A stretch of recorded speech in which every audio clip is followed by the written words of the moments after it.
ఈ 2025 సంవత్సరం నుండి మళ్ళీ వచ్చే ఉగాది 2026 వరకు సింహరాశి వారికి అందరికీ కూడా గురుడు మనకి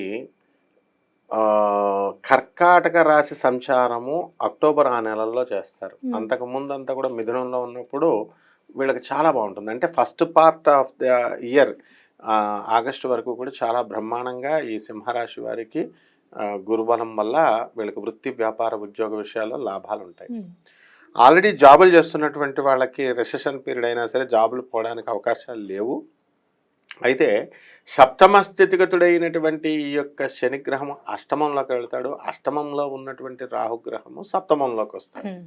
ఆ తర్వాత కేతువు మే 30, 2025 తర్వాత జన్మంలోకి రావడం జరుగుతుంది. ఈ గ్రహస్థితి కారణంగా సింహరాశి వారికి జీవిత భాగస్వాములతో వ్యాపార భాగస్వాములతో వీళ్ళు ఏం చేస్తారంటే వితండ వాదాలు చేస్తారు. ఏమీ పని లేకుండా సరదాగా స్టార్ట్ అయినటువంటి డిస్కషన్స్ ఒక గొడవల్లాగా తయారవడానికి అవకాశాలు ఉంటాయి. కాబట్టి వితండ వాదాలు వీళ్ళు చేసుకోకూడదు. ఇక అష్టమంలో ఉన్నటువంటి శనిగ్రహ ప్రభావం వలన ప్రతి పని లేటుగా వెళ్ళడము, బద్ధకంగా చేయడము, ఆ తర్వాత ఈ రేపు చేద్దాంలే అని కాలయాపన చేయడం ఇలాంటివి జరుగుతూ ఉంటాయి. ఇకపోతే సింహరాశి వారికి ఈ సంవత్సరం చక్కగా దాన ధర్మాల్లో ముందంజ ఉంటారు. అండ్ టెంపుల్స్కి విపరీతంగా వెళ్తారు. దూర దేశ ప్రయాణాలు చాలా ఎక్కువగా చేస్తారు.